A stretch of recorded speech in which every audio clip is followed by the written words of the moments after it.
Shooters, welcome back to the Shooter's Bay. This is Cooter. In today's video, we're going to talk about keeping your calibers simple. What do I mean by that? Okay, so I get asked a lot of questions.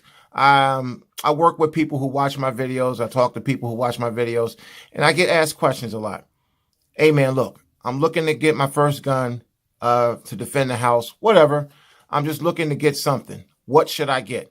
And people will say, well, I was told to get a 357 Magnum because it's powerful. I was told to get a 45. I was told to get a 40. I was told to get this. I was told that. Look, here we go.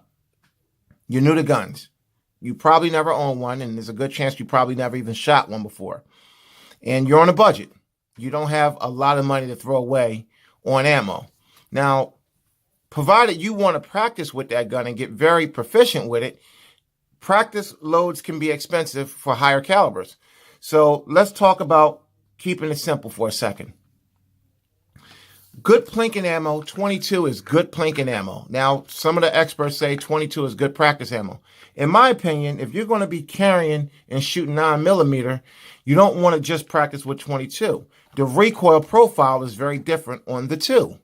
So you might master a 22, but when you pick up a 9mm, it'll jump around in your hand because you don't know how to control it. So that's why I laid out some ammo on the table here that I think is very affordable for anyone to pick up and get into, and it won't break the bank practicing. 22, of course, is a great plinking ammo. I do not recommend 22 as a practice ammo if you're going to carry anything higher than a 22. That's my opinion. 223 is awesome practice ammo for AR. If it can handle 223 and 5.56, I will shoot 223. It's more affordable. 9mm, everybody knows 9mm is a great pistol ammo. There's so many different types of loads. They made a lot of advancements over the years with 9mm hollow points. They're very good cartridges.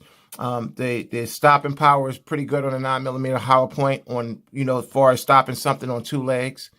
And the cost of training ammo, Blazer Brass is affordable. And of course, Winchester White Box, available at Walmart. This stuff is this is a 200 count box and it's under $40. You can't go wrong with this. This is very reliable 9mm. It's brass cased. It's good stuff. I never had a single issue with this ammo, and I shoot thousands of rounds of this. Blazer Brass is a little bit more expensive, but not that much more expensive. Never had an issue with Blazer Brass. And Fiocchi, this is my hollow point. It's a very affordable hollow point. There's more expensive hollow points out there, but again, if you're on a budget, this is what you're looking at. You're not looking at your critical defense, critical duties. They cost more. You're on a budget. And again, with your hollows, you're not going to be shooting up a whole box of this. You might practice with maybe a box here and there, but you're not going to be, going to the range and jamming a whole session on this unless you're trying it in a new gun. Then you might run a box through and just to see if the gun can handle it. So whatever hollow points you're going to carry in your gun, I do recommend at least running a box or two through the gun before you decide on that particular ammo. It's always good to know some hollow points and some guns don't get along. So when you get your gun and you land on what type of hollow point you want to carry, run about 2 boxes through your gun just to see if it likes it. Okay, so we got that all figured out. So the price on this stuff is great. It's affordable, and you can really practice with that. Shotgun ammo, very affordable. Birdshot, in a lot of cases, birdshot will be the practice load.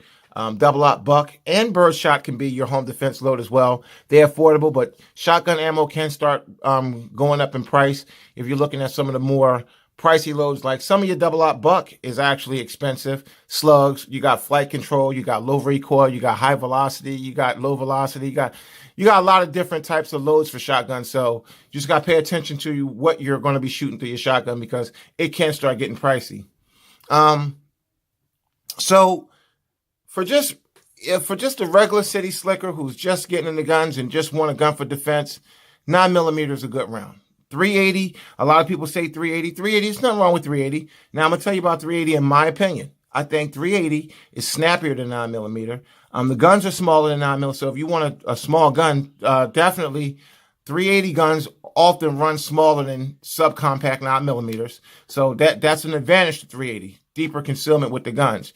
You can get some small 9s, but 380s generally are a little bit more concealable.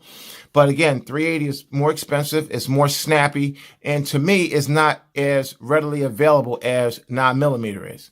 I can go to Walmart and get 9mm all day. 380, they'll have it, but they may not have it as much as they have 9mm. So if I want to go in and get 600 rounds of this, I can do that. I might see one box of 380 at Walmart or 2 boxes. There's always plenty of 9mm. So with that being said, these rounds on the table here, these are great for target practice. These are good for 9 is good for defense, and they're readily available. So think about it like this also. If there was an SHTF type of situation where there was a really bad upset in the system, whether it was an EMP attack, let's just say this shutdown goes really, really, really wrong and things get hectic out there on the streets. These will be easy to find. These will be easier to find than some of the higher calibers because stores stock more of these because, again, they're more affordable, and the guns that handle this is way more 9mm pistols out in the market than probably any other pistol. There's more AR-15s and AK-47s, so 223 and 5.56 would be more available than 7.62 by, I forget what it is, 39. It'd be more available than that. And of course, 22, I remember there at one point there was a drought on 22, but right now, as it sits right now, 22 is plenty and is plentiful and it's easy to find. So again, this is just my opinion on keeping it simple with your caliber, especially if you're new. If you are old fogey and you've been shooting for decades and you are a master of your craft, then this video isn't really for you. You're probably already proficient with all calibers, all handgun calibers, all hunting calibers, whatever. But this is for the newbie who's just getting into it and someone who's on a budget.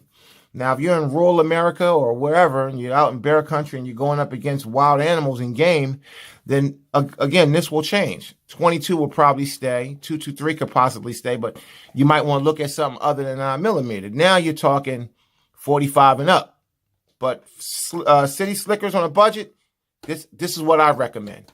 Now, you might like the 380. So I say definitely a 380. But again, my opinion on 380 versus 9mm is there's only one pro to a 380 over a 9mm, a smaller gun.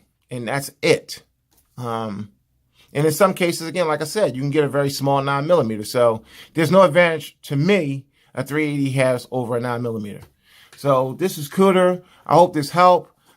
Just for the new people who watch this video, you're new to guns, you want to get into it, you want to get good with your weapons, and you can graduate from 9mm to 40 to whatever, but this is a good starting point right here for defense and all of the rest of these guys. So this is Cooter. I'll holler at you in the next one. Thanks for watching.